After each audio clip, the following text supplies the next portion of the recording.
Okay, go ahead and call the meeting to order. Would all who wish join me in the Pledge of Allegiance? I pledge allegiance to the flag of the United States of America and to the republic for which it stands, one nation, under God, indivisible, with liberty and justice for all.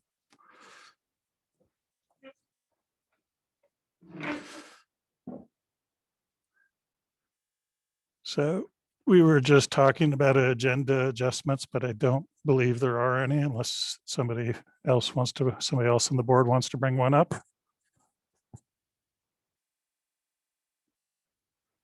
Okay, seeing none, we'll go on to the minutes. I would make a motion to adopt the minutes for April 27th as presented. Is there a second? I second.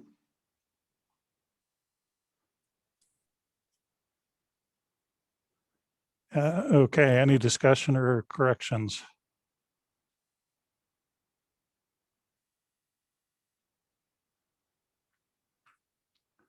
Okay, we'll go ahead and vote. Aaron?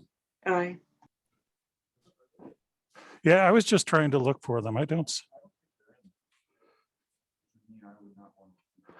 Okay. Yeah. Is everybody okay with dropping that? Because I don't see them either. I was just trying to pull them up. They weren't in there. Yeah, I think we Okay. were aspirational, hoping we could get those in there, and then we didn't end up getting them done. So my All right. apologies. Oh, Yeah. are these not the April 30th? But The April 30th is the agenda that we just put in the May 4th folder. Oh, okay. Oh, okay. yeah. All right, so we'll drop that. We'll go on to warrants. I assume the warrants that are in the folder. So I would make a motion to approve payroll 22, regular warrant 22, and bond warrant 36. Is there a second? I second. Any discussion? We'll go ahead and vote. Aaron? Aye. Jake? Aye.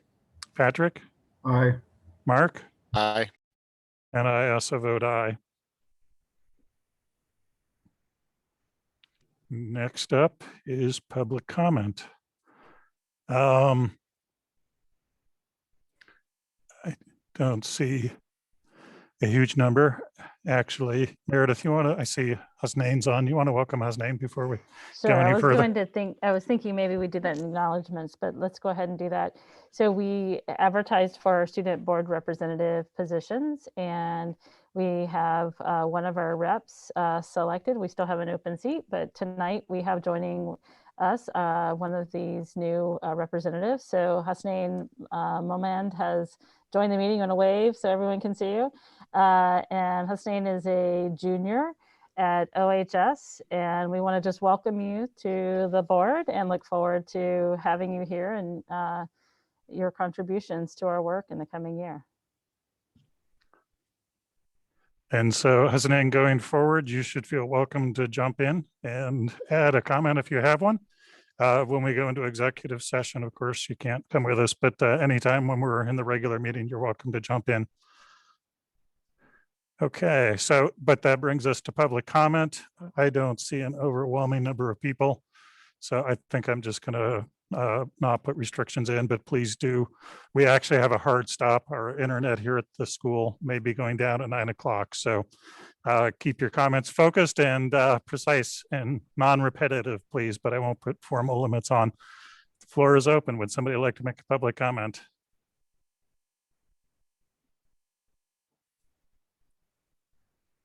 Just go ahead. Go ahead. Leo Kenny.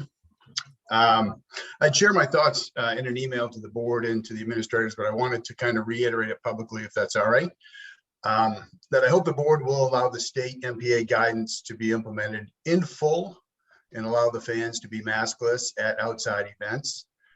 As noted at the last meeting, I think every district, for sure in the region, probably in the state, including districts that are currently operating in the yellow from the state guidance, have accepted the full MPA guidance. I personally think there are lots of reasons But probably, I think the most compelling is that I don't think this board should be asking our admin team or coaches to be left out to enforce a standard that no other school in the region is obviously going to be enforcing. I think it's safe to say all staff has been pushed to, and maybe in cases beyond their limits this year. And I think this is an unnecessary, and in my opinion, simply not fair to ask of them. And another important point that was made last Friday as well is that, of course, nobody that would be forced to remove their mask if they were attending an event. So I think that's an important point as well. This doesn't mean that people can't still wear masks. So that's all I'd share for now. Thank you for allowing another public comment. Hopefully it's not a long night, and I guess it won't be if you have the hard stop at 9. So Thank you. I see Jenny Farrell would like to make a comment.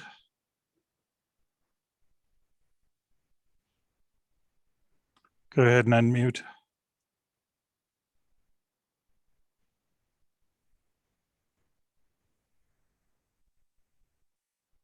Sorry, technical difficulties.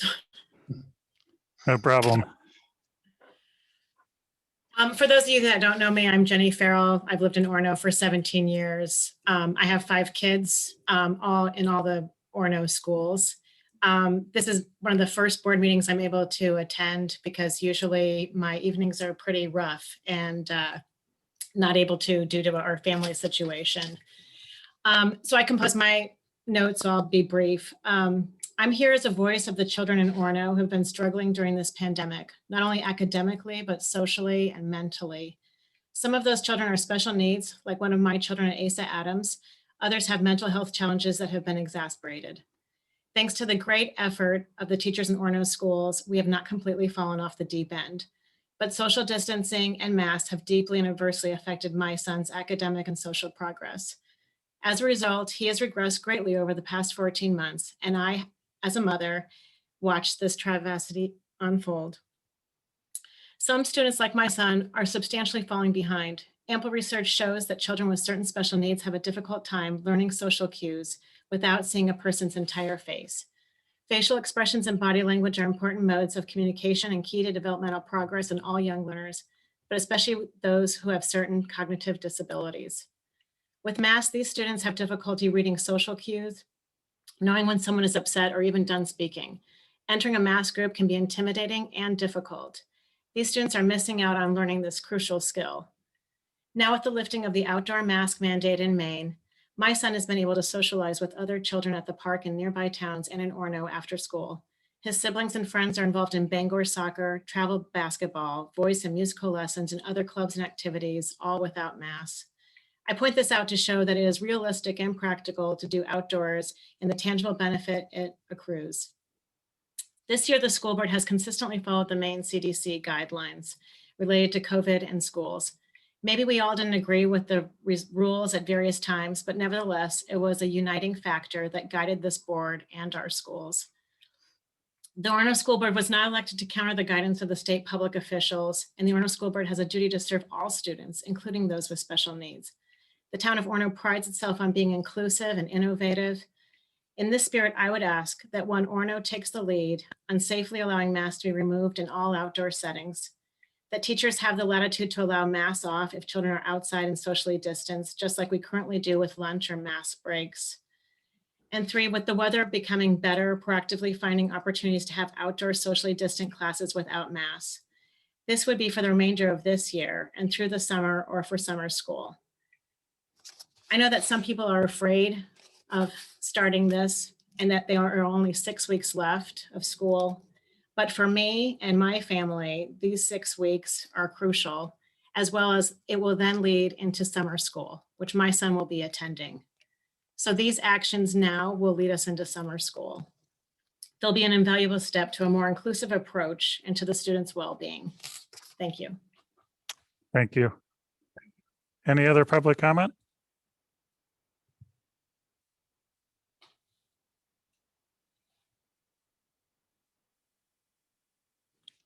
Last call for public comment.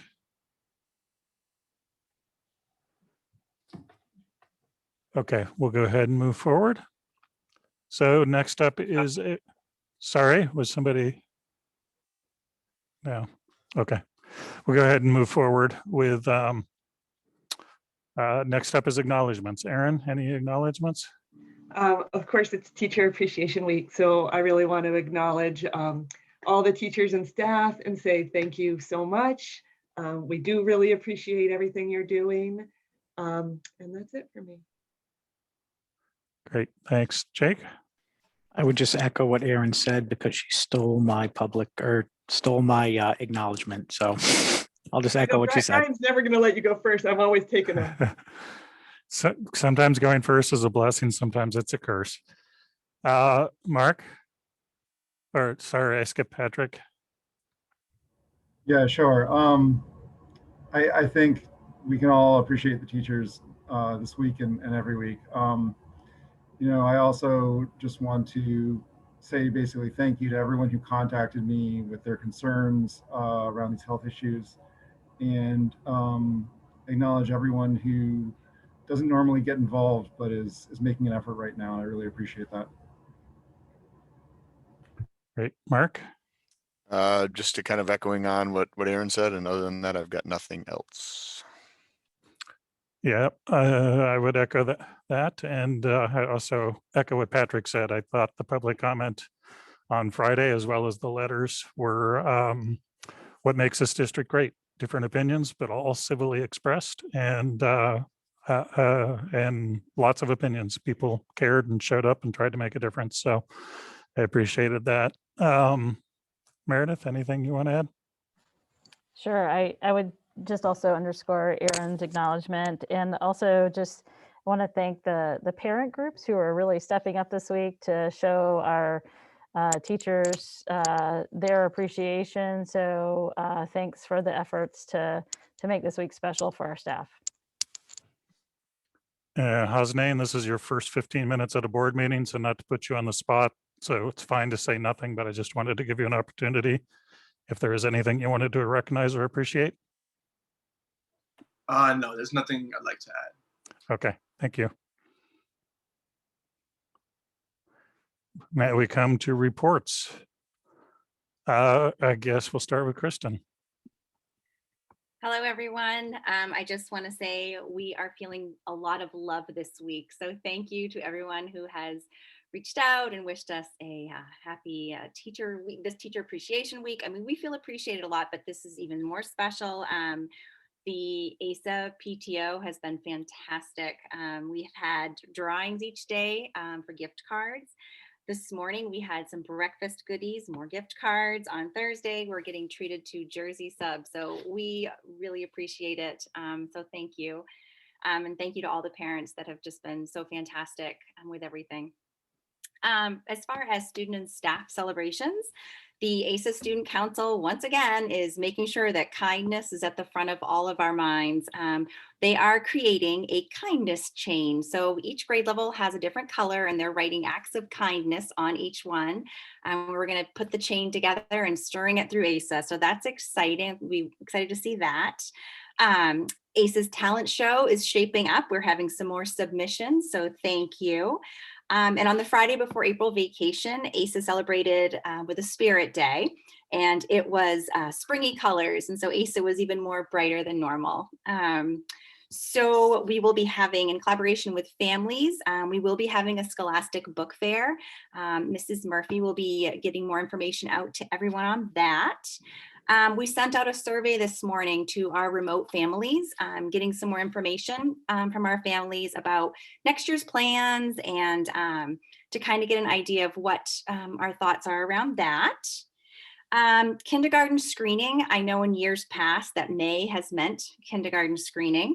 And so what we're doing is we met last Wednesday as a team and talked a little bit more about what it might look like. We're still in the very early planning phases of that. We've put together some notes and we're going to continue to talk about that. But one of the things we will be doing is near the end of the month, we'll be offering up some Zoom meetings. We'll do some bigger group meetings, but then also offering up some smaller individual meetings with parents as well and some kiddos. So be looking for more information around that. We do have our NWEA testing coming up on May 17th. That's a Monday. We'll be starting that. So we're looking forward to, now that we've done some work with the help of Meredith Diamond around knowing what we're looking for when we're doing the testing and knowing what the data is telling us and what to do next. This will be really great. It'll be a great step so that we'll know, what do we need to do. So we're excited for that. And let's see what else. Oh, the transformation inside ACE is so amazing. It's really opening up more and more. We have an entrance to the cafeteria now.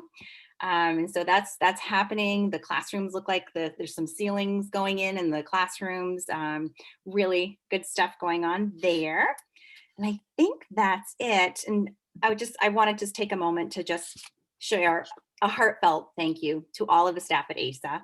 And every single day they come to work with a positive attitude, and every day they give our students more than 100%. And I admire each and every one of them. And I'm just continue to be in awe of how much that they accomplish every day. Great, thank you. Any questions or comments? All right, we'll move on. Richard. Okay, good evening, everyone. Good to be here tonight. And I want to echo a lot of what's already been said around Teacher Appreciation Week. And Kristen, you summed it up well about like the teaching staff at ASA. And I want to say the same for the teaching staff at OMS. It's really been a pleasure to serve as principal here over the last couple of years. So I just want to acknowledge them for a job well done. Aaron Ellis led our parent group and surprised us with donuts and coffee and other treats this morning. And there's other things planned for later on in the week. Jersey Mike's is one of those things. I think coffee and scones on Friday. And so thank you, Aaron, for supporting us and all the other. I know you have an army behind you as well, helping out, and thanks to everybody in that regard. End of the year celebrations are going well, and planning is well underway, and we kind of have things a little more set now than we did this time last week. Peter Buhner and I are going to ASA this week, Thursday and Friday, to meet with fifth graders as part of their step up activities. We are planning our 8th grade recognition ceremony for June 7th. An in-person event in our gym is being planned, and an activity day for our 8th graders. We're very optimistic. I think I mentioned this last week about being able to use the community pool, which is right outside my window here. I watched people working on the pool over the last couple of days. So that's looking good, and that is scheduled for June 8th. And then on June 9th, we have been in touch with the Orono Fire Department, and we're planning a cookout and field day activities for 6th and 7th graders.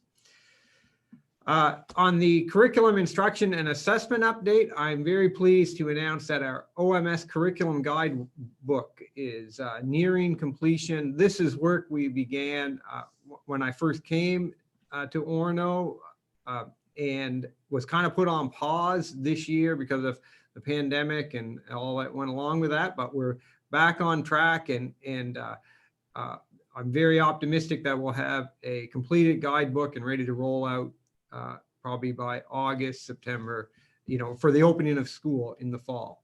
And so I'm very pleased to I get that finally under completion. Our NWEA test administration is planned, and I do have dates for everybody. May 17th is our tentative reading administration, and Tuesday, May 18th is the math test administration, and science on May 20th. And that's a different assessment. So that's well underway, planning for the spring assessment there. Kristen already mentioned our math team is working on it with a new tool, what's Map Accelerator, and I want to acknowledge Meredith Diamond for her work on that. We attended a workshop webinar recently, just a couple of days ago, and looks like that's going to be a nice enhancement to our math programming. enrollment at OMS. I'm very pleased. I think I included this in my board report, but we have our enrollment steadily ticking up a little bit. So we have 3 new 7th graders with us over the last couple of weeks, and 4 more have inquired. Now I can't say they're all 7th graders, but there's 4 more that appear to be coming to OMS. So that'll be a net increase of 7 students overall. That's a good, nice jump for us. And what else do I have? Spring athletics is going very well. I just wanted to put a nod out to everybody for, with the discussion around masks, and I think that's going to make our athletes, able to compete at a little bit a higher level, and our baseball and softball teams are competing against Wagner Middle School this afternoon. So we'll see how that goes with regard to the results. That's all I have for the time being. Thanks. Any questions or comments?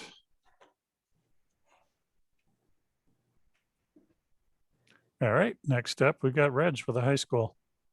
Yeah, so I apologize in advance. This month's report kind of fell off my radar, so I'm going to give a pretty brief update. I'll start with Teacher Appreciation Week. We usually just kind of take this on ourselves at the high school. Our office staff plans the Teacher Appreciation Week events, but this year I want to recognize Jen Tyne. She is a parent of 2 kids. 2 kids at the high school. One just graduated. But she really rallied parents, and within a week, she helped lead and fundraise over $1,000. And that went towards gift cards that are being raffled off to teachers and staff this week. So a really big thank you to Jen Tyne for rallying parents this year. We have a full week plan. Yesterday, we had donuts and coffee for teachers. Today, we had Pat's Pizza for lunch. Thursday, we have Moe's coming in for lunch. And then on Friday, we're going to make your own Sundays. So anyway, really appreciate all the love that's being shown to the OHS teachers. A couple of sports stories that's pretty awesome. All the teams are doing really well. Got a strong baseball team, softball team, track, tennis. But last Thursday, our track team had a meet against a local school. And this was when the mask guidelines had just kind of come out, and our opponents were all unmasked, but our team was masked. And the coaches did a great job kind of prepping the kids and just firing them up for this. And I checked in with the coach the next day. He spoke so highly of our track team. He said our athletes were fantastic. They outperformed what he hoped they would, had a great attitude about it.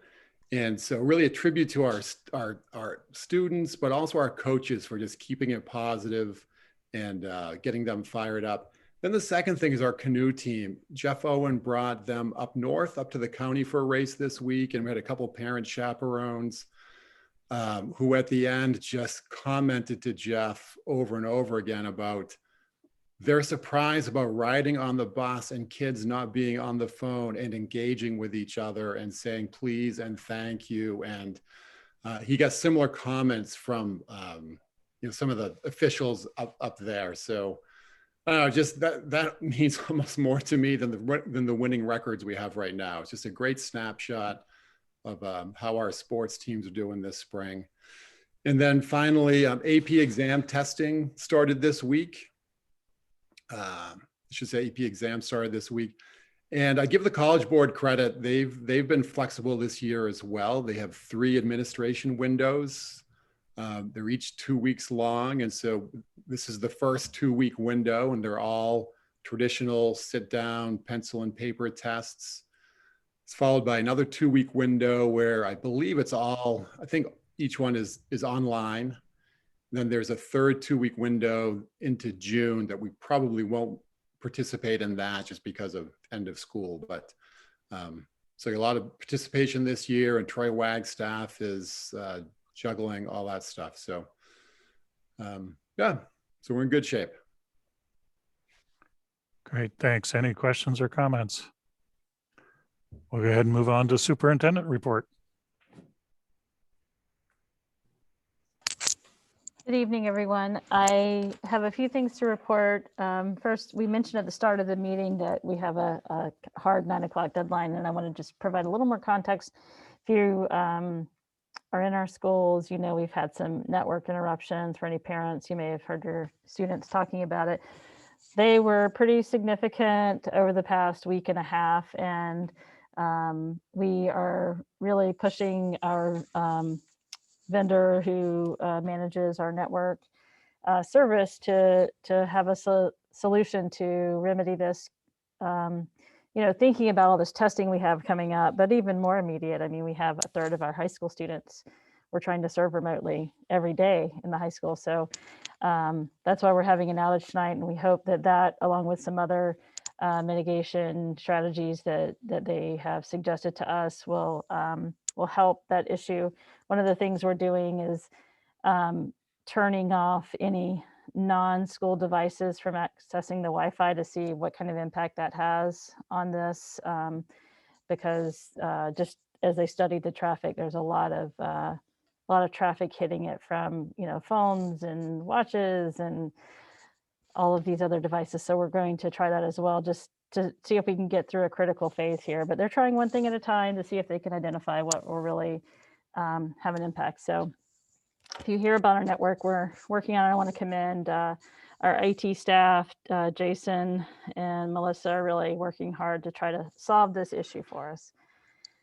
I want to announce a couple of resignations that we've received. Earlier this week, I received a resignation from Andy Sumner. Andy's an OHS special education teacher, and he resigned effective end of this year, so he'll finish the year with us. We want to wish him well. And also today, we received a resignation from Reg Rulin.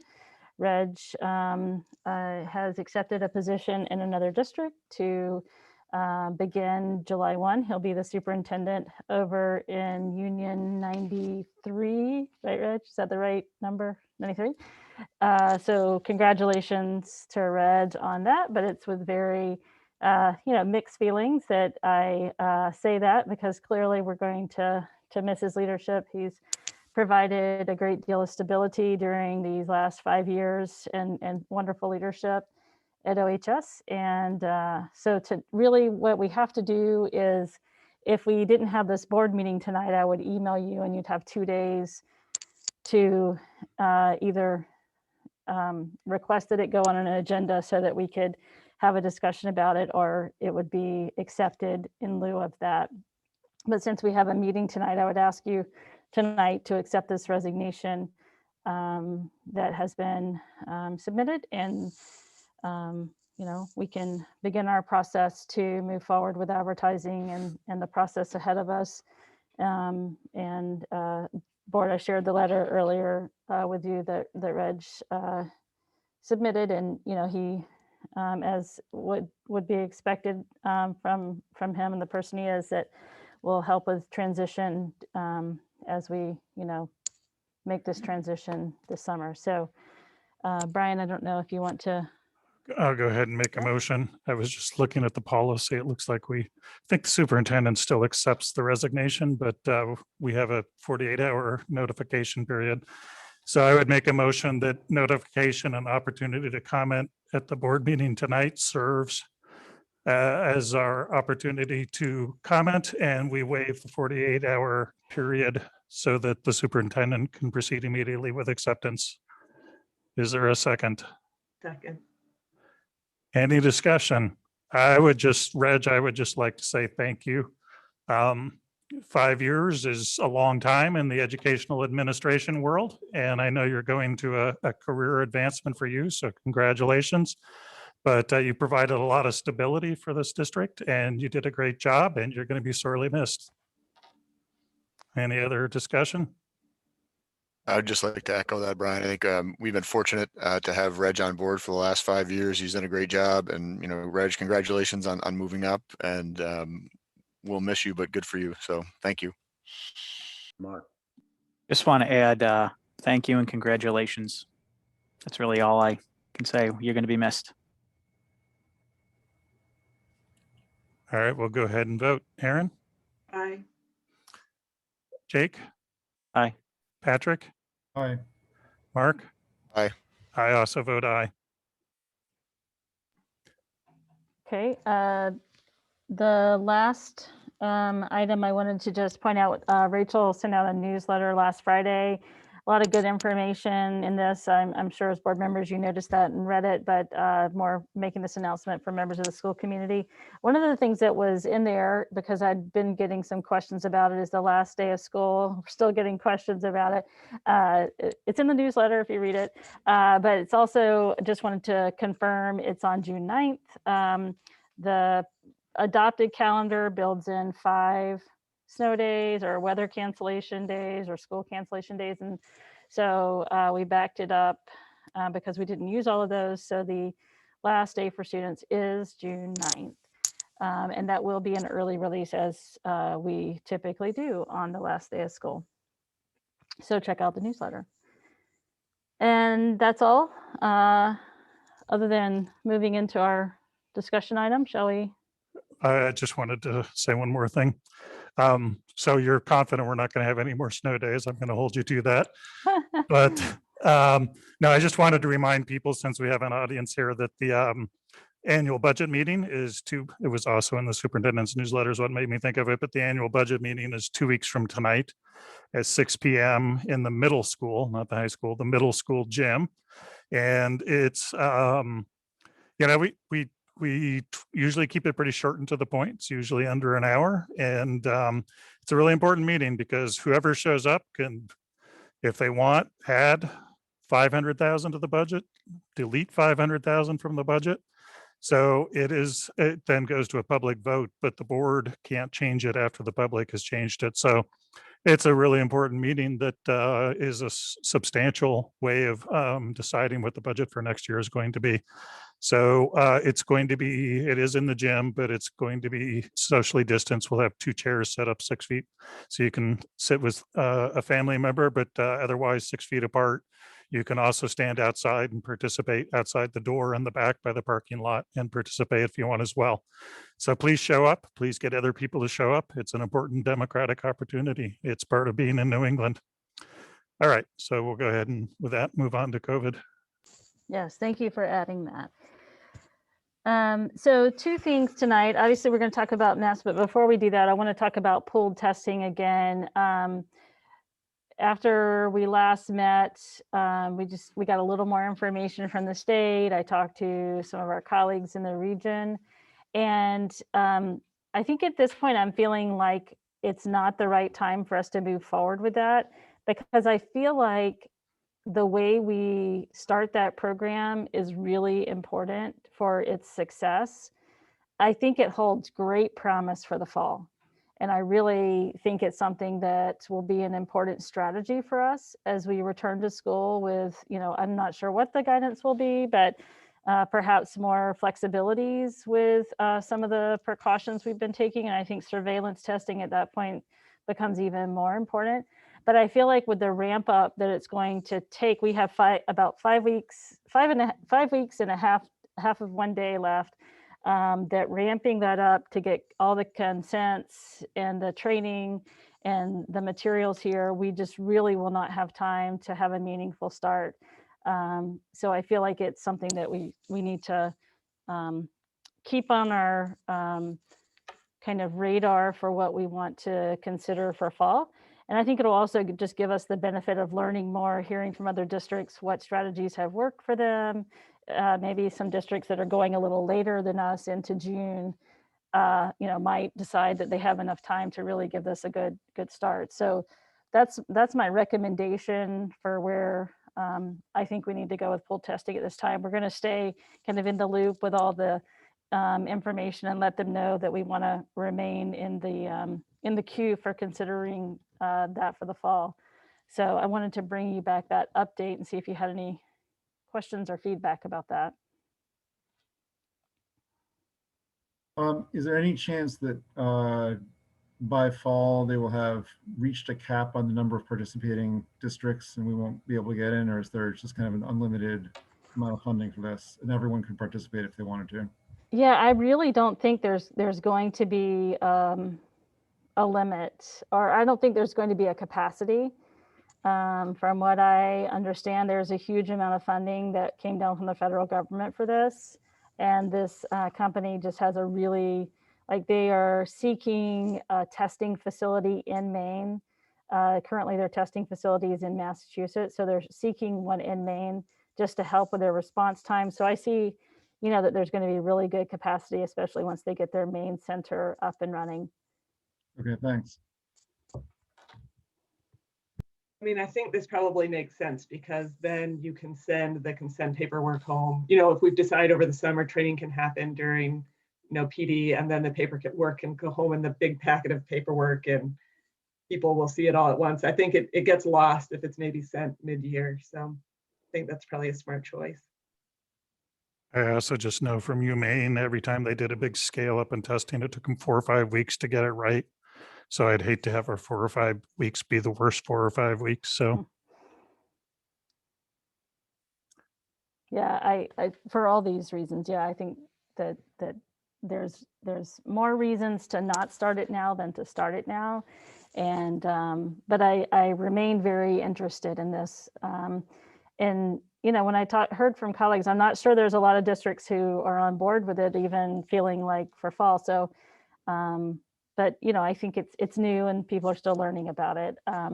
But I really feel like some of our ESSER funds, I'm going to kind of put some placeholder funds there to help us support perhaps some staffing to help run this program in the fall, because I think it will take some extra capacity.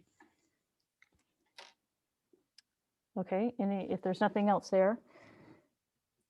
I shared with you today just a summary document so that you could see in writing the kind of recommendations and information that we've put together. We really, as we were thinking about the outdoor mask topic, I think I said this last Friday, kind of feel like it's in 2 separate realms. There's the after school hours piece, and then there's the during school hours piece.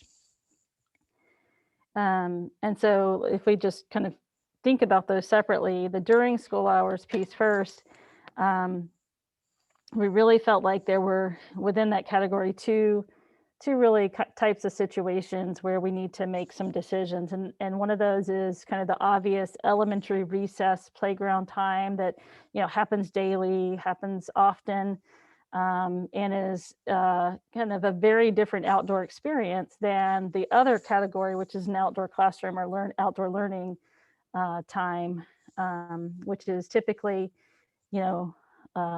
more controlled, usually more consistent, can be more consistently spaced. So we took those separately, and Kristen actually had a conversation with her staff last week, and I think unanimously they came forward with this recommendation around recess, and it I think matches where everyone is. And when I emailed this out to staff last Friday, I only got confirmation that that's where everyone's head is around recess, that we really need to keep masks on at recess, that to not have masks really would restrict students' movement.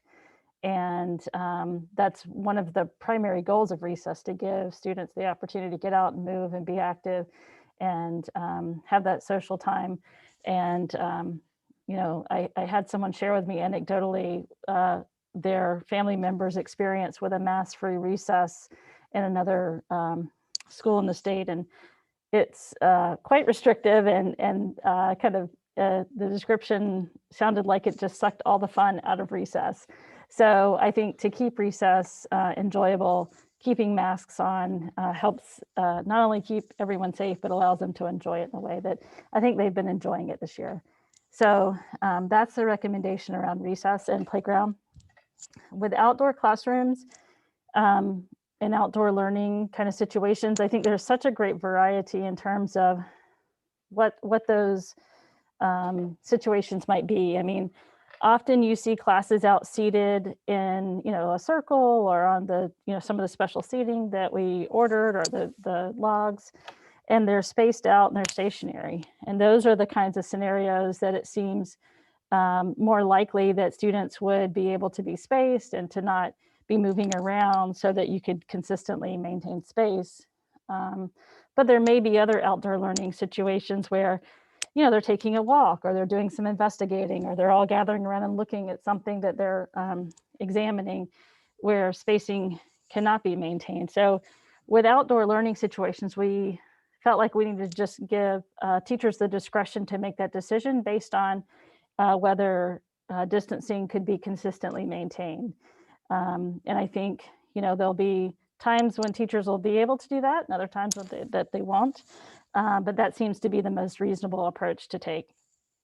So those are our recommendations around during school hours. Really everything else would remain unchanged in terms of outdoor time. Our lunch time where we use outdoors, we already have, parameters around that. They have to take off their masks when they're eating and be spaced. And then the mask breaks, we already have the protocols around mask breaks.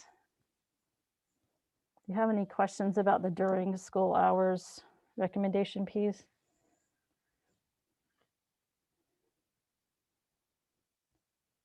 So why don't I just describe the other piece and then maybe we can just have a discussion about all of it. So the after school hours piece, as we talked last Friday, this is what we tabled and wanted to circle back to this week. And upon reflection over the weekend, I feel like, thinking about this in whole was a wise decision, and want to thank Brian for kind of thinking that through, that really thinking about kind of the other events in addition to athletics, to be able to consider those as a whole. And when we think about what those are, there aren't a lot of them actually, but there are a few key events. The drama production we have and are planning for, I really myself considered that like the sports events in my mind, that it would operate the same, but that's another key event we have coming up but between now and the end of the year. And then other than that, it's really the senior events. We have graduation, and though offsite, we do have the senior awards night, which will mostly be in cars, but there will be some moving around.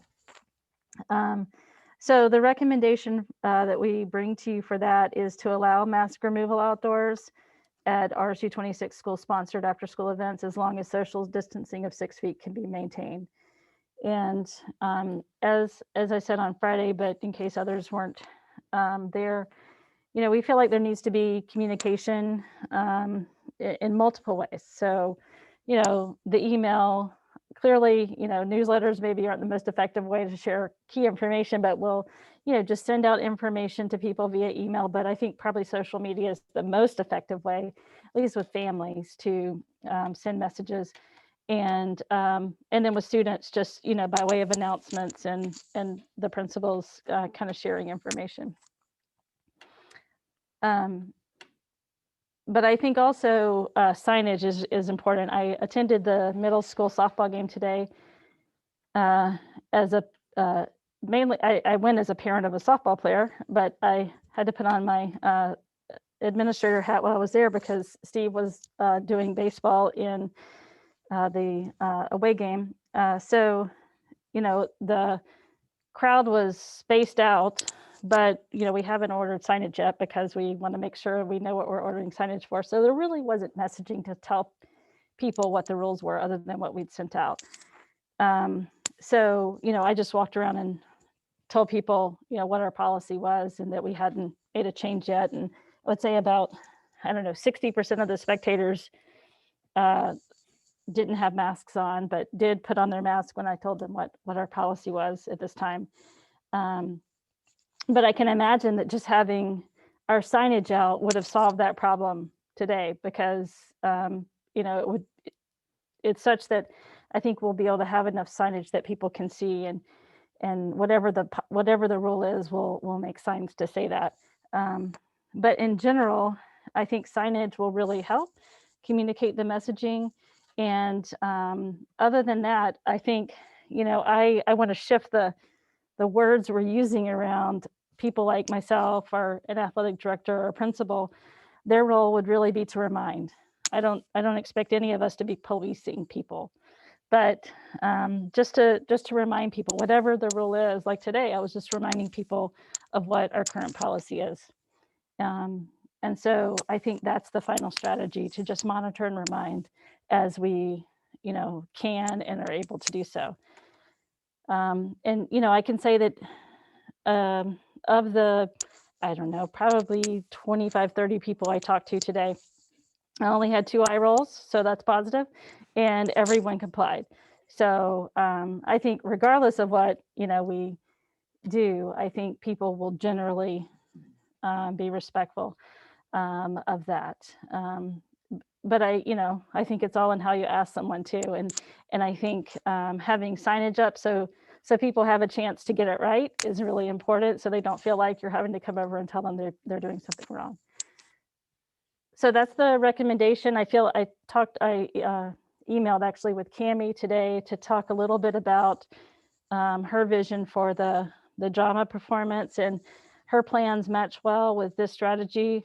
But she said she can do anything. So, she's flexible. And Reg and I talked about graduation and feel like that's very doable for graduation as well. That particularly that event, I think the expectation we would have to send out is that people need to mask when they're coming in, because there'll be a lot of people moving in and out. But that when you get seated in your area, that there'll be distance and you can unmask at that point. Reg, Kristen, Richard, did I forget anything? Anything you'd like to add to that? Can I ask a quick question? I know there was talk about prom. Where does that fall in the spectrum of, because it was going to be in a tent. I mean, is that happening? I don't know. Yeah, it's outdoors. And so it would have the same rules that, if you're spaced, no masks. I guess if you want to get close with your dance partner, you need to pull up your mask at that point. So that's the general frame that this, and I think the governor's order and this really contemplates that if you're distanced, that's the key of being able to safely unmask outdoors.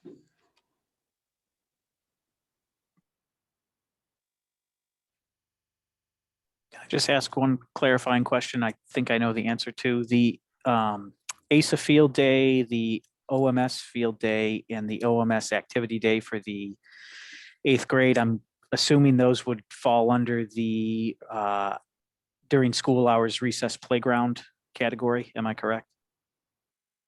Yeah, I think unless people are seated or doing some kind of activity that's well spaced, like if they're outside playing disc golf as part of the 8th grade celebration, which I'm told that might be an option. I mean, that's, if they're distanced enough, that's something that you could have, give students the flexibility to pull it down if you're away from people, or pull it up when you're near people.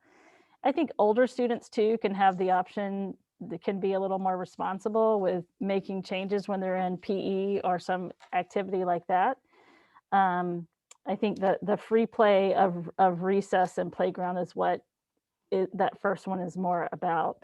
I think when you're in structured activities, it just depends on the nature of that activity as to whether the masking, I think it would fall under probably the other one if it's not the free play time.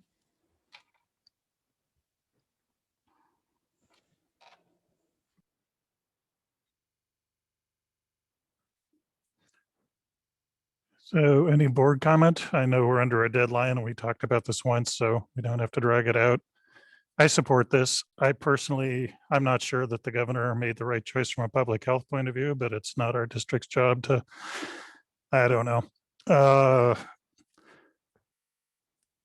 take the whole community on. Really, we're taking just our kids and our events on. And I think the key is, as long as it's 6 feet, I think it's a reasonably safe perspective. My biggest worry is that I think a lot of people in the state heard the governor's order. The governor didn't particularly emphasize the 6-piece component and heard this as do anything you want outside, which is not what it says when you read it at all. And when couple of events I'm walking by, including I don't know if it was a baseball or softball game I drove by on St. Mary's on the way up here, it kind of looks like everybody's taking this as do whatever you want. So I think it's important the schools continue to have regular communication that 6 feet is part of the expectation. And I'm happy with the signage and the approach. I do think, remind and monitor is a good mantra. I think when it's our own students that we have certain in loco parentis for, I think very firm reminding and monitoring might be appropriate. But I'm happy with the proposal as it stands. I guess the question I have is how easy is it going to be to remind people to maintain 6 feet distancing? Because, everyone has a different idea of what 6 feet is.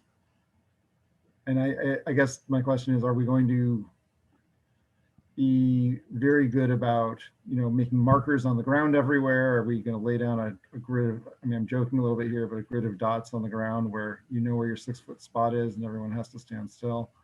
I think that with the classrooms, it makes the most sense with outdoor classrooms, honestly, because any activity where people are not moving around, if the teacher says, okay, everyone's sitting down, spaced out, go ahead and take off your mask, that probably makes the most sense.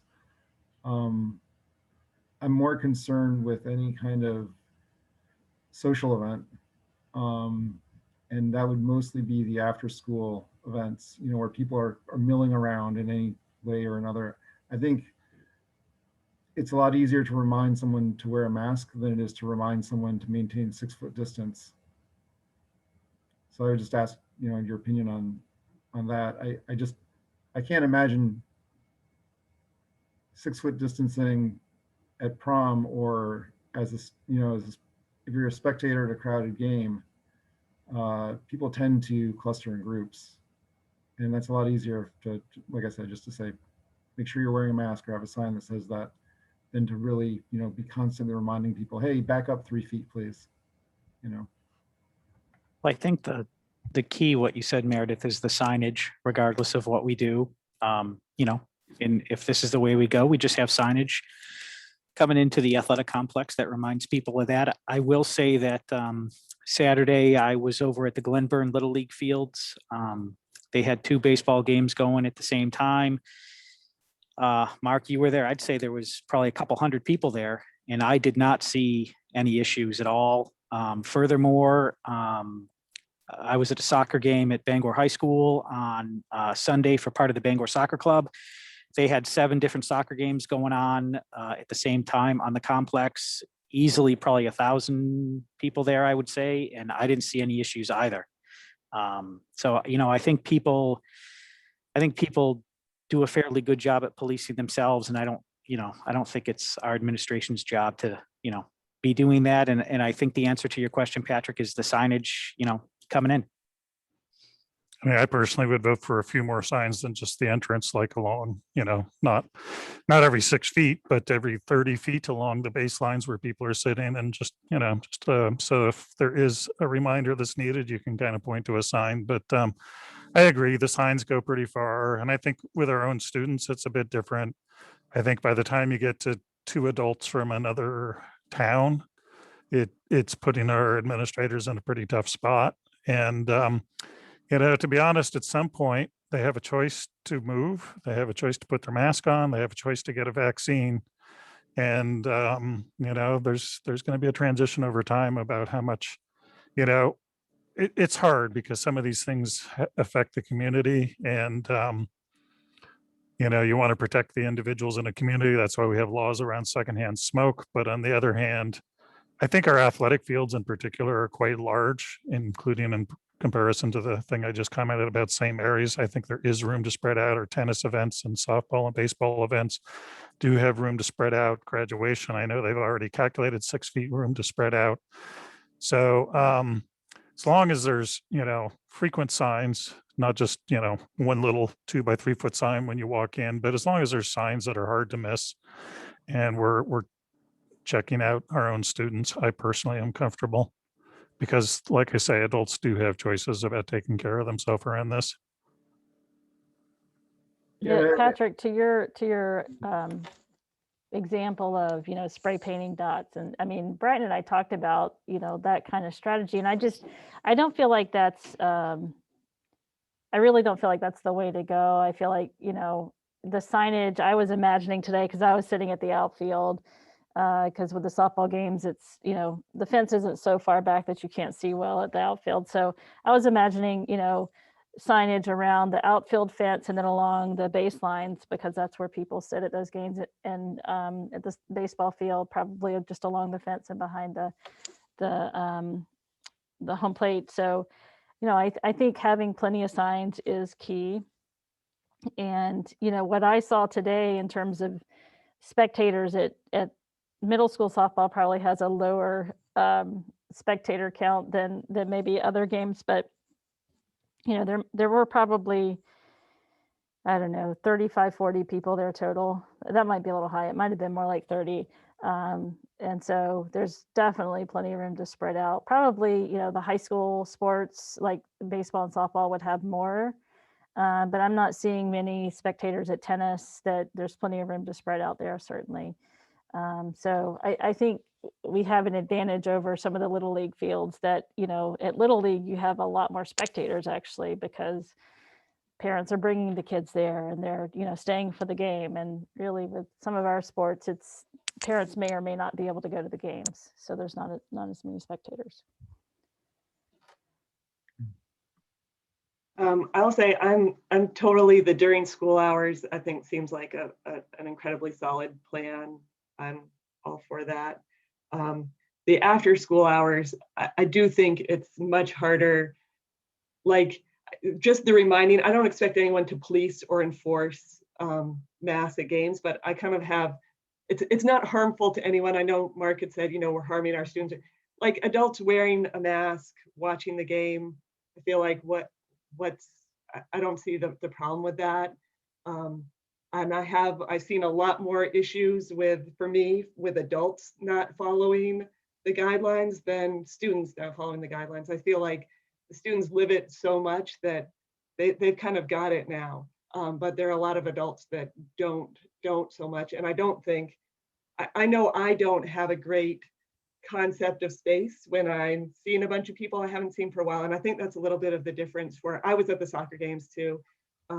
And I did think everybody did a great job, but it's a little bit like you're in teams, you're not seeing as many people you haven't seen for a long time. It's kind of like we haven't seen some of our friends for a long time and we're all going to kind of want to group up and catch up and stuff. And I think that's where the problem, you just start getting closer and closer together. So I'm more in support of, I think we should just have adults wearing masks. I think that the policy should be on campus. You have a mask on unless you're in a controlled environment.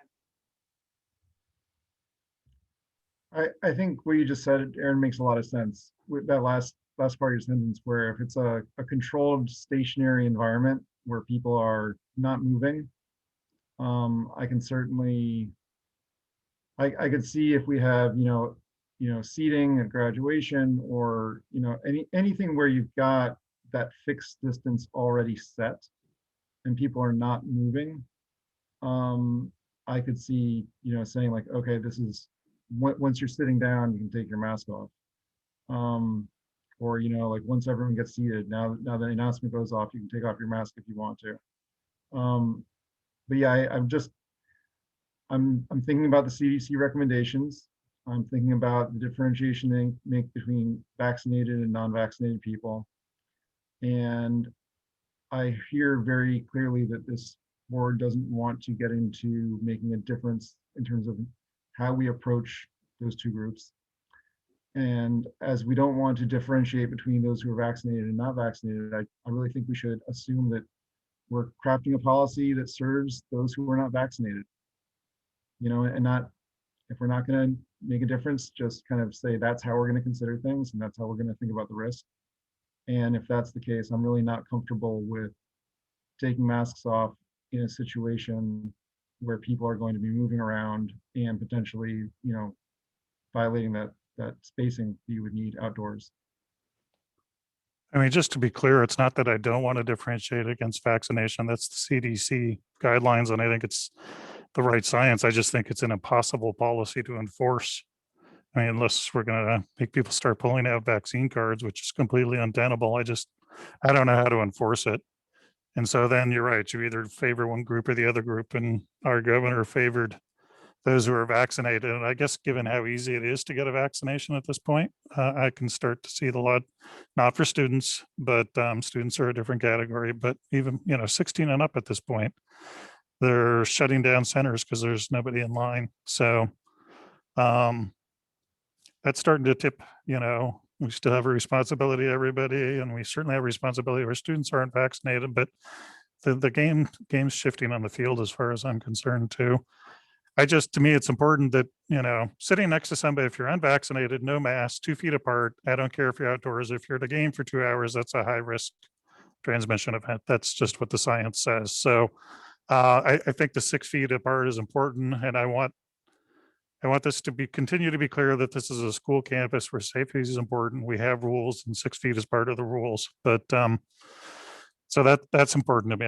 I don't want this to be just an extension of anything goes while I'm walking around. But I don't know. Different people are going to have different comfort levels. I feel like we're at the right point at this point, that it's clear we have a rule. The rules expected to be followed. It's a school ground. We're not necessarily a random location downtown. And I feel like we've made that clear. And the athletes are already distanced. I'm not worried about them.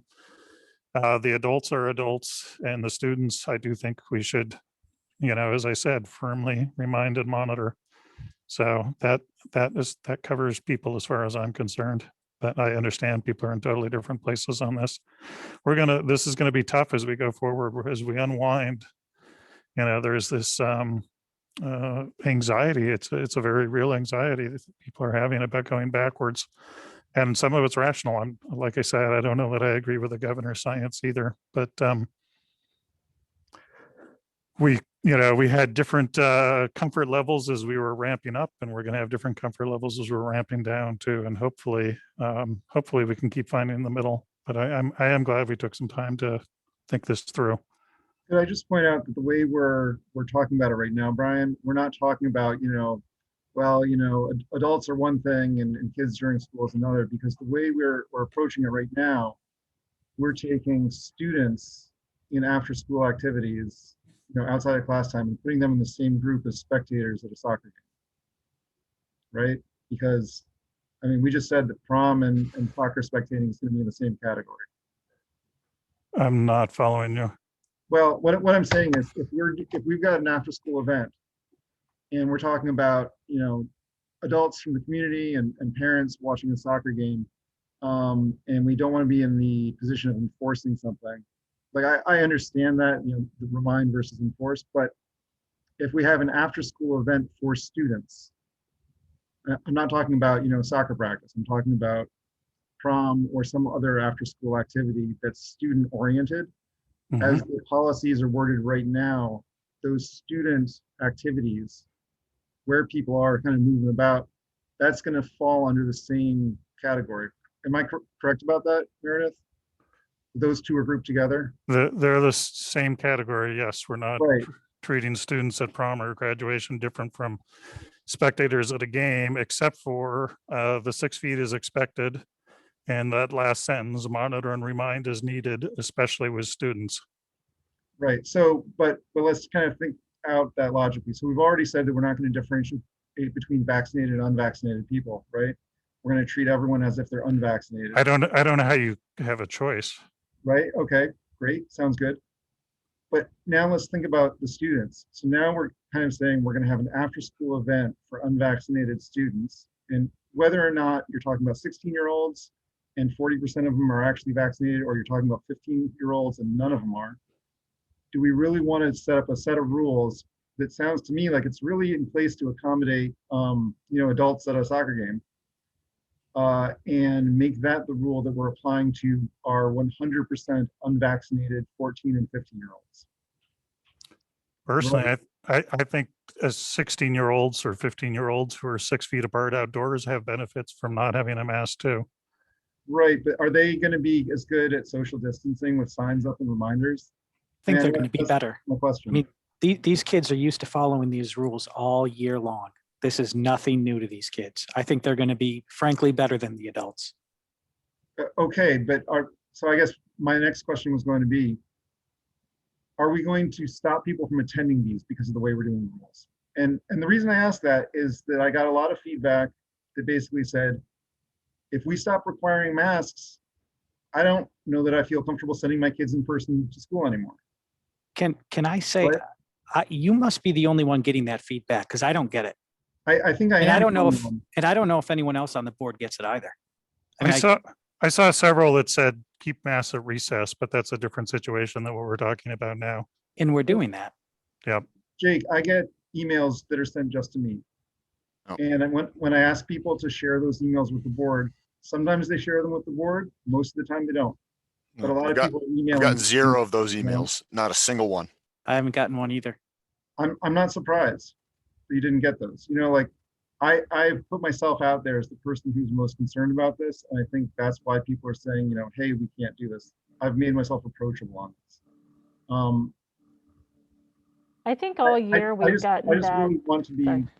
I just want to be clear that like this is the group that I'm considering. And I really, you know, I heard so much from this board about the importance of making in-person learning available. And to me, this is a step that potentially could make in-person learning less available for some students. That being said, I really want to acknowledge, you know, the comments that Jenny Farrell made, and I really appreciate that she spoke. And I think that that's a really important thing to consider. And I think that when we're talking about someone who has a real need to not have a mask on, that we need to find an accommodation for that. That this can't be an across the board, you know, extremely rigid rule. If someone needs an accommodation, we need to figure out a way to do that.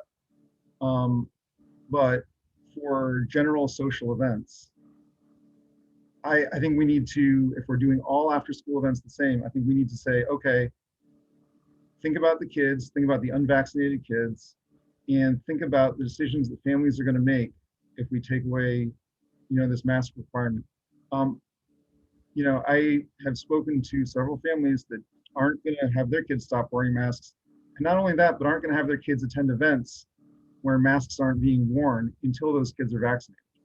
So that's a real thing. That's not a hypothetical that I'm just making up.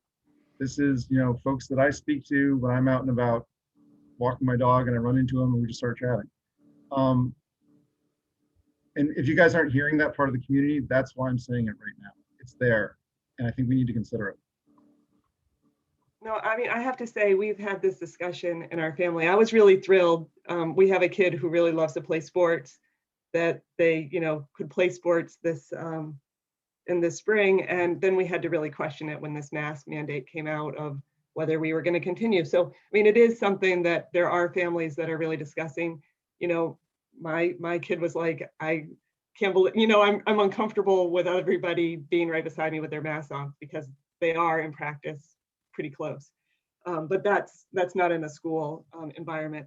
But yeah, it's definitely real. And I had someone ask, you know, what's my sort of worst case scenario? Like, what am I trying to prevent if I'm saying that I think people should be wearing masks, spectators at games?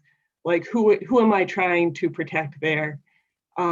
And I think for me, it's still the unvaccinated or you know, that aren't eligible for vaccinated kids, and making sure that everybody can still go to school, because, you know, the spectators are socializing. I don't think distance is really going to be maintained. So let's say that there's accidentally someone forgets and they're too close, there's transmission. I mean, those are all parents of kids who, you know, don't have an option. So that's where my concern still lays. And I think kids, Jake, I'm with you. I think the kids are great at masking. I think they're better than the adults, but I don't think they're great at maintaining 6 foot distance. It's just not in a kid's DNA. It's not in people's DNA. We want to be together. We want to be close. So I think distancing is much harder to maintain than just having a mask. And I know mask is not as good as distancing, but it's like something that we can just do, we can just put on and it's there. And because we're not going to maintain space, it's so unnatural. I mean, I have to find myself stepping back all the time because I know I'm not maintaining distance. It's just what I see in myself and in other people. And I see as I've said, at the games that I've seen, the after school events, which when I think about outside of our athletic events, it's really a handful that are outdoors that we're holding this spring. Everything else is either really modified to be virtual, or it's going to be indoors and have extremely small numbers. So I don't think we're talking about a lot of events that we're having. I think in the greater community, there are probably a number of events. But when I think about the events we're having, other than prom, I think they're all very controlled and people are seated most of the time. Aaron, I think you and I are built differently in terms of what we like to do at games. I like to sit separated from people and watch the game and just kind of decompress and enjoy the nice afternoon. And then thinking about today's game, there were two groups of people that I would have to address social distancing with or go remind that I saw. Everyone else was really well spaced, and it felt a little ridiculous telling these people who are really well spaced, I need you to put on your mask. It was the people who would be clustered together, if they were doing that today unmasked, that I would have to go and remind and point at the sign and say, remember, we have this policy, if you could please abide by that. So, I think our events of what we're describing, prom is really the only one. And I think, we're going to have to talk to kids about that and say, look, we're going to be able to have this great event. And these are the parameters, have your mask, and, when you're dancing or hanging out in a socially distant way, you can have it off. But when you're close together, you need to pull it up and have it on. And, that's just the rule. And I think the way we're doing it's so much safer than what Reg was telling me he's hearing from other communities where they're actually having these indoors at places. And I think just having it outdoors adds that extra layer of protection for our students in this open air tent. So as I think about the events, that's probably the one that is the least kind of people are stationary and sitting somewhere, if that helps provide some context for what we have coming up this spring. I certainly don't want to have policies that move people away from wanting to attend in-person school. But I also think that at every point when we contemplate a new change, that's been part of what has been a concern. But I think we still have to take steps forward as they make sense to take, because I don't think that we would have the number of in-person learners here with us today if we'd been kind of making decisions based on the people who are most uncomfortable with us moving forward. So it certainly is a balance that we have to find, taking steps forward that makes sense, but balancing that with trying to, be protective for the majority of people who still need that from us. So there are no easy answers to this, but I think this is one of those situations where I think it's time to take the step forward. And yes, it's going to mean some people are going to be uncomfortable. Will they not come, or will they kind of take a wait and see approach? There will be some probably who will take that wait and see approach and see, what impact is if there's an impact from this. But, as I think about the events, I just don't see an event that's a high risk event that we're talking about. And I just want to acknowledge that, every decision we made for the past year, we've had people who thought it was wrong. We've had people who felt scared by it. We've had people who were bothered by it. So there is no safe harbor. This is not a win-win decision possibility, which is unfortunate. But, as a scientist, I think about the science. As a, fiduciary member of a school board, I think about state guidance, right? That's what keeps us from getting sued, is if we follow state guidance.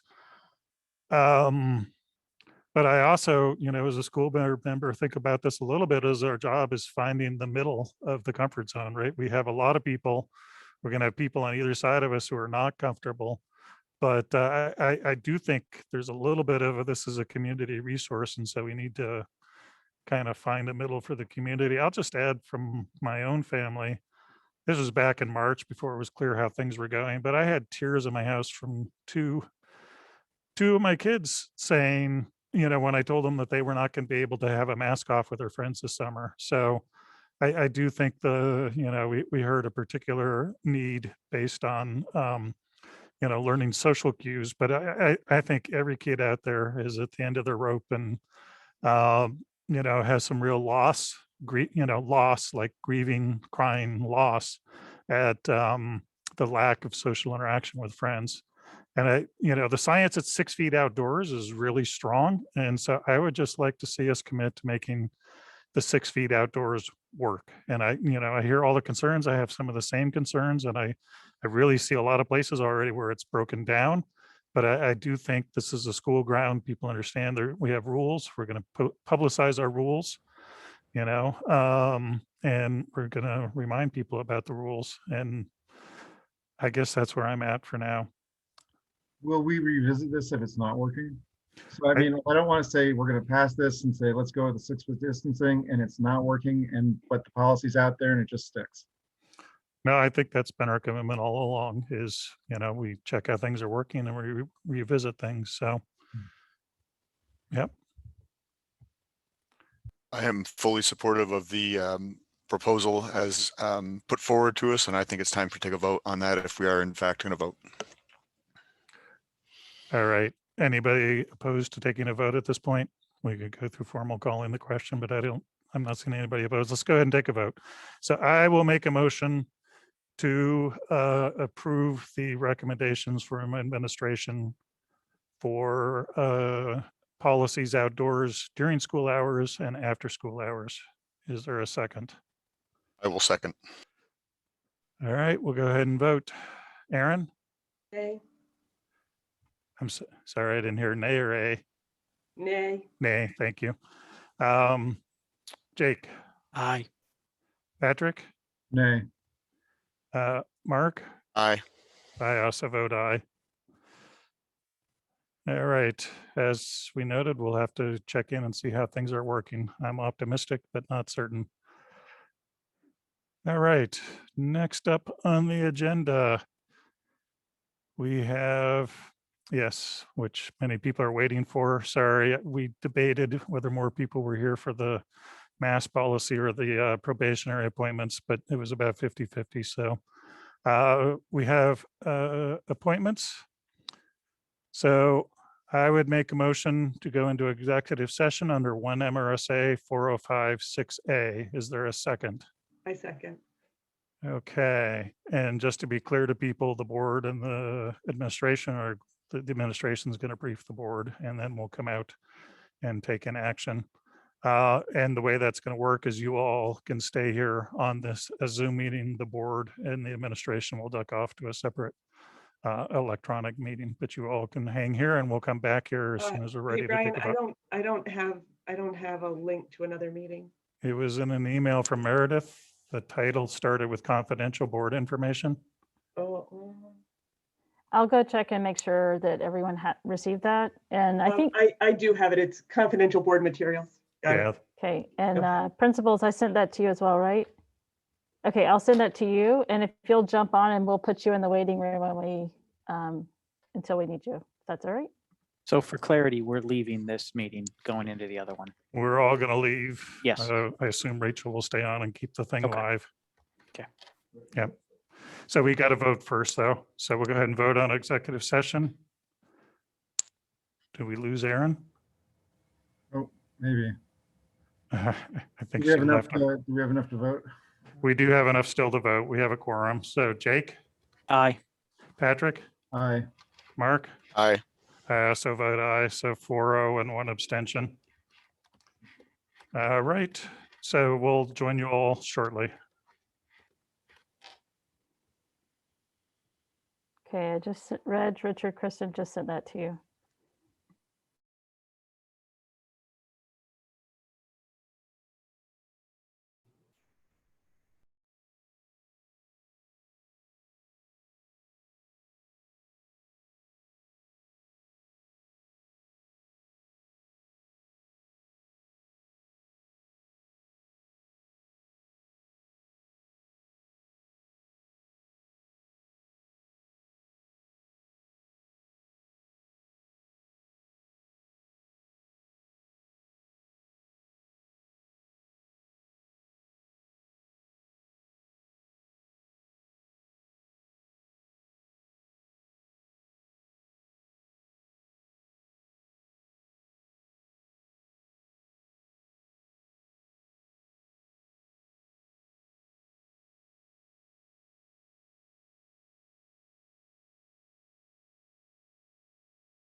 All right, looks like we have the board back. So we're out of executive session at 8:02. I would make a motion to approve the slate as recommended by the administration. Is there a second? I second. Okay, and I'll just read that. I know the people who are on it probably know what it is, but got Jordan Talty at pre-K ASA, Olivia Murphy, grade 1 ASA, Jennifer Easler, grade 4 ASA, Jennifer Maracas, grade 5 ASA, Aaron Murphy, librarian ASA, Katie York, English, the high school. Matthew. Brian, I'm Yes. sorry, can we just distinguish that these are first year probationary going to Okay, second? yep, let me stop there. So those are first year probationary going to second. Second year probationary going to third would be Matthew Terrell, social studies at the high school, Jessica Gagne, special education at the middle school, Catherine Edis, special education at the middle school. And then third year probationary going to a continuing contract. We have Sarah DeCesare, kindergarten ASA, Kelly Berglund, grade 2 ASA, Jen Branchflower, science department OHS. So is there any discussion? The motion's on the floor to approve all the recommendations. Is there any discussion? We'll go ahead and vote. Aaron, Aye. Jake, Aye. Patrick, Aye. Mark. Aye. I also vote aye. It's unanimous. Congratulations, everybody who's on the call. All right. Move on with the agenda. So, got to find my agenda. Too many windows on my laptop here. Sorry, hold on. Yeah, warrant articles. So there we go. It's hiding behind my Zoom launch window. Yeah, so next up, we have the warrant articles for the budget. So the budget remains as presented last time, but this is the time the board officially votes on it. We are going to sign it, I think, electronically. And this is what we're sending to the budget meeting in 2 weeks. So I hope everybody shows up in 2 weeks. I'm assuming there's an official motion to read. Am I missing that somewhere? There is. It's on the first page, but I'll give you my copy. Do you just want me to read it? It's okay. All right. So I move that the vote entitled "Vote to call and approve the warrants for the budget meeting and the budget validation referendum and to authorize the notice of amounts adopted be approved in the form presented to this meeting, that a copy of said vote be included with the minutes of this meeting." Is there a second? I second. We've talked about the budget for 4 months now. Any further discussion or questions? I And just wanted to thank all the staff and administrators. This is probably the smoothest budget process that I've ever been through in all my time on the board, and I appreciated it. You know, it's to a point where what comes to us initially is there's not a lot of fluff in what comes to us initially, and I appreciate that approach. So thank you. I would second that, and I would just recap for people, if you know, talking up the budget with your friends, if you so choose. This is about a third of a mil, probably better to say 0.3 mil tax cut. And it's a 2.775 increase in expenses. But when you factor in that we have a more than 1% increase in student enrollment, it's actually a less than inflation increase in expenses. So I think it's, and yet, you know, we're adding a teacher and meeting all the student needs. So I definitely think it's a budget to be proud of, and that the community should appreciate. All right, we'll go ahead and move to a vote. Aaron? Aye. Jake? Aye. Patrick? Aye. Mark? Aye. I also vote aye. Board members, definitely remember to sign the I document as soon as you get it, so we can get that over to the town. Yes, actually, Rachel's going to send that out momentarily. And I'd ask you to do that while we're still on the meeting tonight, so that we make sure that that all goes through without any snag. So if you'll just keep an eye on your email. Next up, we have committee reports. Policy Subcommittee.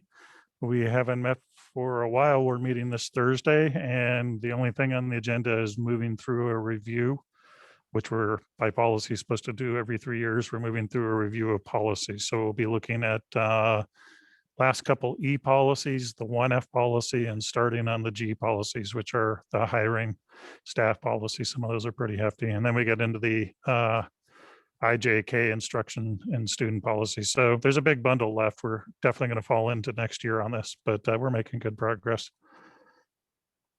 UTC. We haven't met and wellness hasn't met. Okay, and Spruce. Yep, our next meeting is May 27th, Thursday. Okay. Curriculum has not met since the last board meeting a week from Thursday. Facilities and Building Committee, we had our meeting with the architects and Bowman Construction this morning. Things continue to go well. There's a couple things I think we want to follow up on the track schedule. Just we've got a schedule presented to us just to make sure we're all on the same page, but things continue to be going well. And, you know, we're most of the auditorium and the NCAP classrooms are slated for early next spring, late next winter, but everything else is by and large slated to finish up this August. And we're looking still on target, or July, looking on target for that, including a bunch of SREF stuff. So Brent is going to have a very, very busy summer because on top of staying on top of the Bowman project, there's a bunch of SREF projects that are kicking in, and there's also starting to be some self-managed projects. The a light touch renovation in the high school office space, just bringing that so it's a nicer space. Nothing fancy, paint and floor kind of stuff, but also swapping for security so that the administrative assistant is looking out between, he'll have a window between the double doors so people can walk in through one door and then have a conversation before they're buzzed in. It'll be a nice replacement for the cameras. That's going out to bid soon. The big thing that we've been talking about, which is eventually going to come to the board, so I'll just mention this to you to start thinking about it. You may recall up at the high school, we got a question of, well, we're supposed to replace the pavement and part of this is part of the contract, but while we're here with our equipment, we could do the whole parking lot really cheap. And it was legitimately really cheap. It was cheaper than other bids we've gotten, but it was more than, you know, obviously it's extra to the bid. And we're now having the same conversation down at ASA. There's a back parking lot and a front parking lot. And, you know, they're basically down at ASA, they're responsible for their laydown area, the area that's fenced off. And there's a trench for an electrical conduit, and they're responsible for repaving that. But current quote, I think, is like 117,000 to do the whole thing where you strip it down to the gravel, replace the gravel. Same thing we did at the high school. On the one hand, it's a good bargain. On the one hand, when you're in the middle of things, it's, you know, we're already partway there. That's why we have such a good quote, is because they're already going to be there. Makes a lot of sense to go ahead. But on the other hand, we have, I think, somewhere around 300,000 left out of our bid contingency, and that's a healthy chunk of what's left. So we're going to get more information from the architects, but if you happen to be walking across the parking lot, either front or back, same thing is going to come up for front ACE. It hasn't happened yet, but same thing. They have a laydown area they're going to repave. And so look at those parking lots and think about if that's a, you know, and we do have money beyond the budget at this point because we had, you know, interest from the bonds, and the bid came in low. But we have other things in the queue too, like we have this library renovation. We have the kitchen at ASA, the existing kitchen at ASA becoming a functional educational space with some sound barrier that's more than a rolling wall with the gym area. We have, you know, a concession stand up at the sports field. There's a long list. So it's not like we have extra money, but we're going to end up at a pick and choose point some point. So just take a look at the parking lots and think about where that is in your priority list for now. And when we have more information, come back. Can I just ask, was this in like our prioritized self-managed stuff already, or was this something that had gotten kind of kicked? So the front parking lot was in our prioritized self-managed list. The back parking lot was not. I think the back got, you know, the back was in the queue at one point, but it got eliminated when we were trying to make things work financially. But it's not without issues around back. It's just a matter of weighing, that priority with the others. But there are some issues, particularly in the winter around back. It gets pretty bad back there. But we have 134,000 budgeted for the front ASA parking lot. So one of the things we've asked CHA to do is to put forward to get a quote from them for if it makes sense to go ahead with that front parking lot project now, if we can, get it for a price that's maybe has some savings, since they're going to be doing their laydown area in the front. So we kind of want to see the full picture to know, is that front parking lot going to go over what we estimated, or is it going to be less? And if so, does that give us a little more room to consider the back? So those are some of the pieces we're going to ask them for more information on, to be able to bring that to you with a decision. And we when Brian mentioned we have 300,000, that's in the project contingency. We still have the whole bid contingency there, but we're trying to manage within that project contingency for change orders. I think that's what I'm personally looking at, to say, how much room do we have left in that side of the contingency line? And I think we're over the hump of, I forget where exactly we are in project completion. I think we're right around the 50% mark.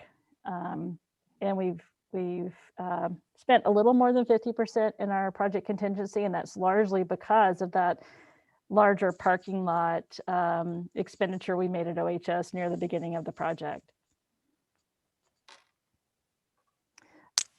So we'll bring you more information on that when we have it. And, we would like to have a little more time before we have to make this decision, but I think they would really like us to make a decision so they can plan their work and how this is going to sequence out. But we just need we need more information before we can bring this back to you. So when we have that, we'll certainly circle back to it. Meredith, do you know if Robin asked, Richard pointed out the pool being open soon. Do you know if Robin asked if they could accelerate the timeline for that fence around that pond? Oh my God.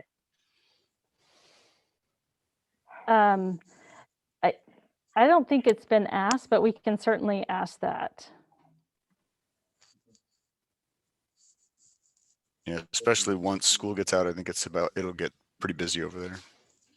Sure, we can ask that question. I thought of that actually today when I was seeing the St. Mary's activity happening down the hill.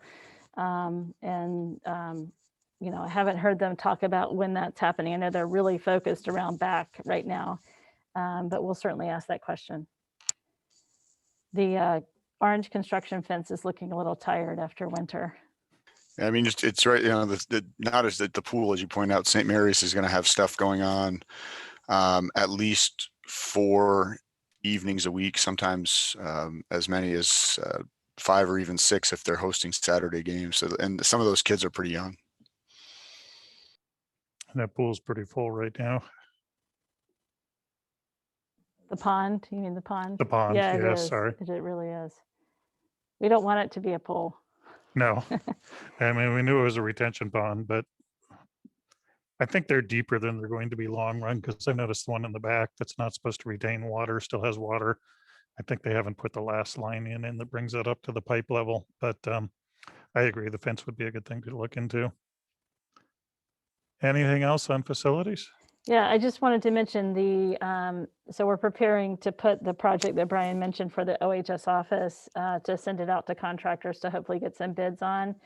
So we'll be bringing that back to you for approval, because it will be, we've projected $150,000 range. I have a feeling it's going to be more than that, because that was, that quote was kind of old with prices we have now, and it was probably best case scenario pricing. So we'll bring that back to you.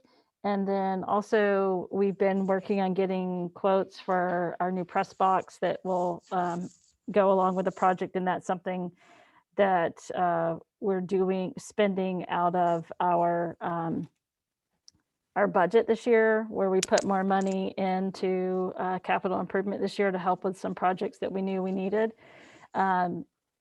that will probably be something that we bring forward to you, a action item to carry that forward and assign that to that particular project after the new fiscal year. But that's the other project that we'll be bringing forward, an approval for purchase. We may have to bring others forward as we get in bids if they meet the threshold of needing board approval. Just have to wait and see how some of those come in around SRAF mainly that we're doing. So, you know, lots of things happening, as Brian mentioned. It's going to be an extremely busy summer for lots of reasons. You know, our summer program's more robust, but our construction project's probably going to be, you know, at its peak of activity this summer.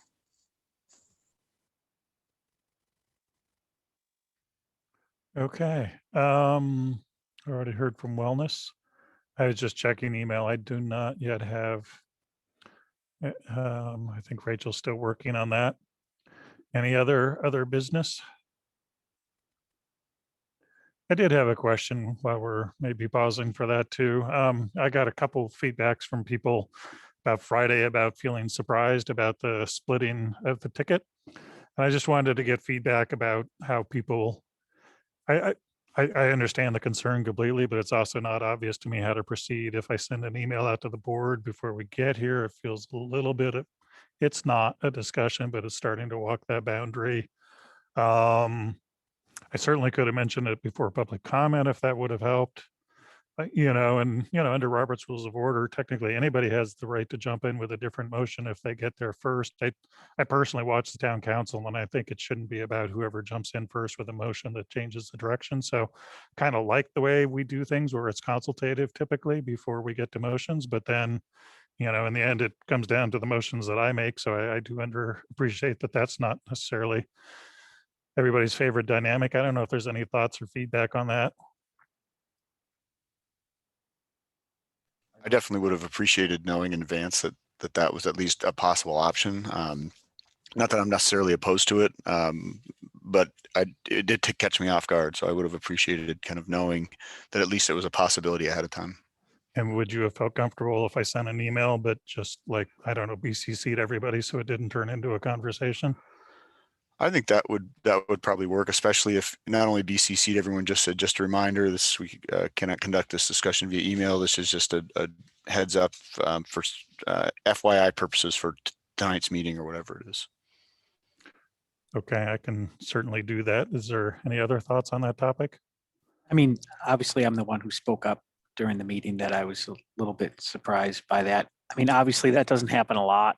I think the biggest issue for me is it was brought up after public comment. So, you know, the public comment might have been different if they would have known about that. And, you know, I agree with Mark that, you know, if you know, it doesn't happen often, but if something like that has a potential for happening, you know, if you email us, but, you know, BCC so that we can have a conversation about it, I'm fine with that. Okay, that all sounds pretty easily doable. So that's good feedback. And I see Rachel's email has come through. So sorry to the audience on Zoom, but we're all going to pause and click a few clicks to get this thing signed. I want to say good perseverance, Rachel, for working it through, showing all your solid skills.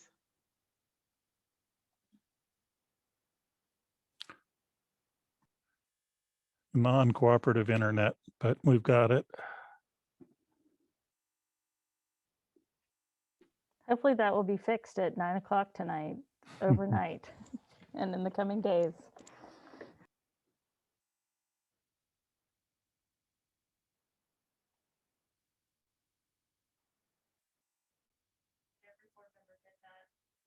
Did everyone else get the email? Okay. I don't have time to double check the numbers, but I'm assuming they've been double and triple checked already. Yes. Our attorney puts them together for us when we send them to him. Then when we get the documents back, Lynn checks them and I check them. So I guess that qualifies as triple checking.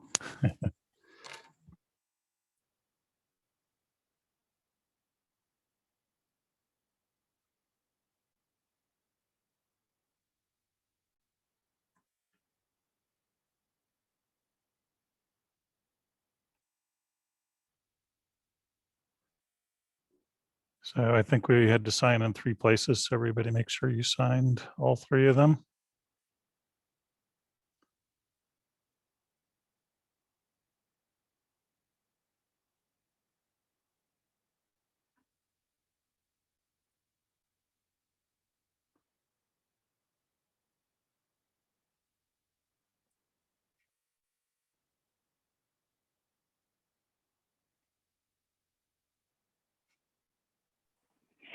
It looks like I have all of the board signatures.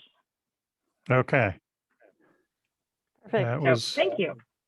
And sorry for the delay. Really, the only internet-based thing working on my computer right now is Zoom. So at least that's working. yeah. Thank Well, you for thank goodness for persevering. that. All right. Any requests for future agenda items? All right, we're open for a second public comment. Is there any public comment?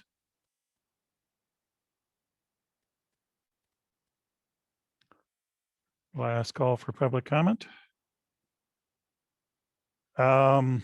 Next board meeting is actually not a board meeting, it's the annual budget meeting, which, as I said, is 2 weeks from tonight. 6 o'clock OMS gym. If you don't feel comfortable, there will be space chairs and everything, and we will wear masks. But if you don't feel comfortable with that, you can also come from out and hang outside the door and vote outside. Please do come. Please bring your friends and neighbors. It actually can be a little bit of a social time. It can be kind of fun. And our next regular board meeting is the week after, May 25th at 6 p.m. on Zoom. Are there any requests for information and follow-up? Okay, Meredith, I'm not aware we need the executive session. So I will just move to adjourn. Is there a second? I second. That was a very enthusiastic second. All right, we'll go ahead and vote. Aaron, Aye. Jake, Aye. Patrick, Hi. Mark. Aye. I asked to vote aye. We're done. Thank you, everybody.